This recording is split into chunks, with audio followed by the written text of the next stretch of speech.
Assalamualaikum warahmatullahi wabarakatuh. Bertemu lagi dengan Ibu Nes Revi Sofia Asket yang akan mendiskusikan tentang tahapan-tahapan atau fase komunikasi terapeutik. Sesuai materi sebelumnya, kita telah mengetahui komunikasi terapeutik adalah komunikasi interpersonal yang dilakukan antara perawat dengan klien yang bertujuan untuk mendorong kesembuhan klien.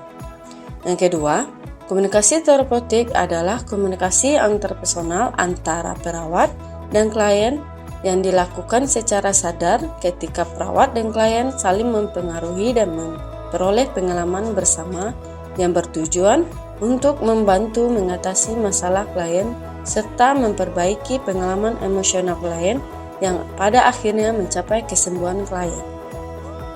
Tujuan komunikasi terapeutik yaitu membantu klien untuk memperjelas dan mengurangi masalah fisik dan psikisnya, serta dapat mengambil tindakan untuk mengubah situasi yang ada bila klien percaya pada hal-hal yang diperlukan.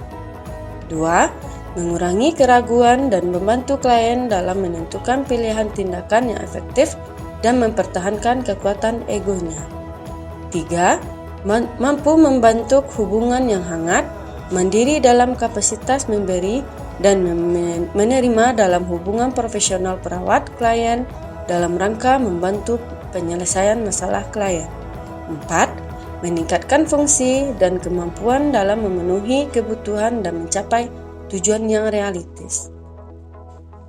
Fase komunikasi terapeutik ada 4. Yang pertama yaitu fase prainteraksi, yang kedua fase orientasi, yang ketiga fase kerja, dan keempat itu fase terminasi.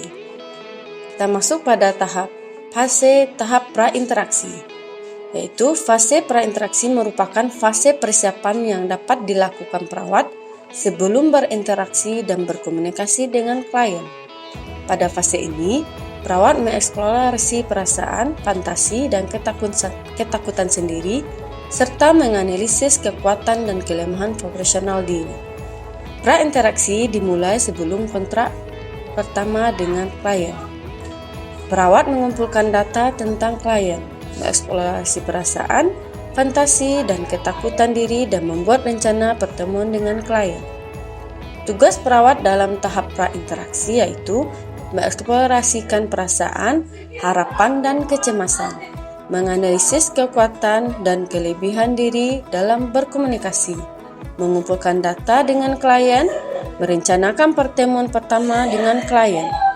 Contoh tindakan yang dilakukan oleh perawat atau asisten perawat serta terperinci di fase prainteraksi yaitu membaca rekam medis pasien, mempersiapkan alat yang digunakan, mencuci tangan, menyiapkan alat pelindung diri, melakukan evaluasi diri.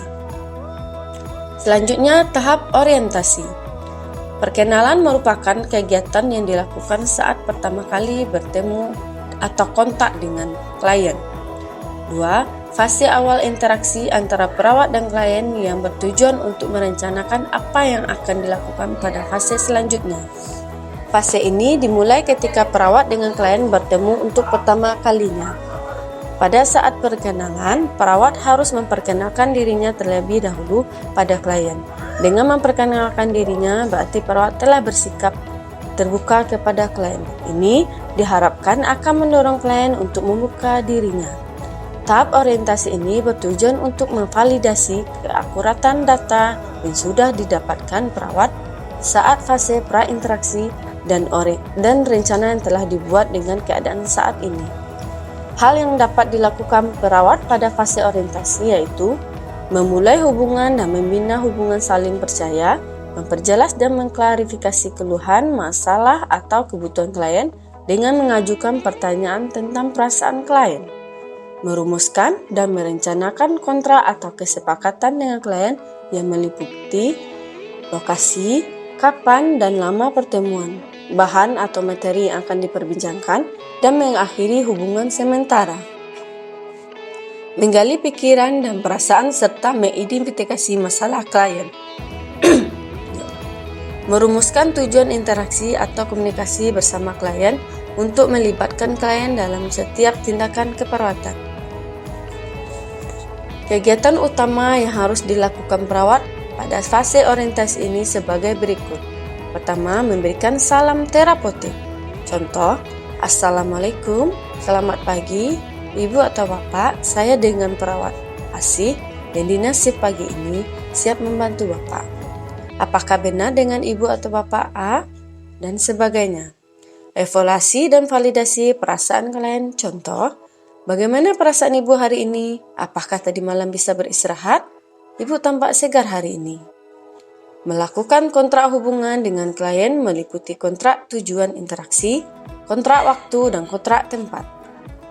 Hal-hal yang perlu dilakukan oleh perawat pada tahap ini itu memberi salam, memperkenalkan diri perawat, menanyakan nama klien, menyepakati pertemuan atau kontrak, menghadapi kontrak, memulai percakapan awal, menyepakati masalah klien, mengakhiri perkenalan. Kita masuk pada tahap kerja. Tahap kerja ini adalah merupakan tahapan inti dalam keseluruhan proses komunikasi terapeutik. Pada tahap ini, perawat dan klien bersama-sama untuk menghadapi masalah yang dihadapi. Pada fase ini, perawat menggunakan teknik-teknik komunikasi dalam berkomunikasi dengan klien sesuai dengan tujuan yang telah ditetapkan atau sesuai kontrak.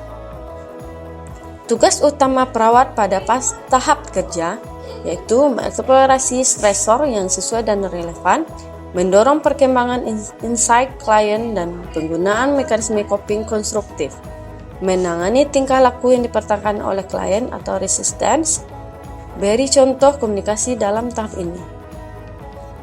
Permisi Ibu, saya akan memindahkan Ibu dari tempat tidur ke brankar, dibantu dengan 2 teman saya dengan hati-hati. Mohon maaf Ibu, nanti setelah saya pindahkan apabila pusing mohon disampaikan ya Bu. Kita masuk pada tahap terminasi.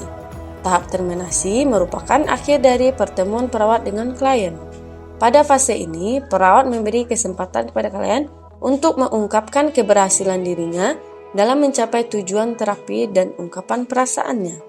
Selanjutnya, perawat merencanakan tindak lanjut pertemuan dan membuat kontrak pertemuan selanjutnya bersama klien. Tahap terminasi dibagi 2. Pertama, terminasi sementara. Akhir dari setiap pertemuan perawat klien dan akan bertemu kembali pada waktu yang telah ditentukan.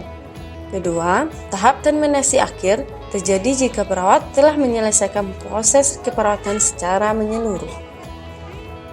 Tugas perawat pada terminasi adalah mengevaluasi pencapaian tujuan dari interaksi yang telah dilaksanakan, baik evaluasi objektif maupun subjektif, menyepakati tindak lanjut dari interaksi hari ini, dan juga membuat kontrak untuk pertemuan berikutnya, termasuk tempat, waktu, dan tujuan interaksi.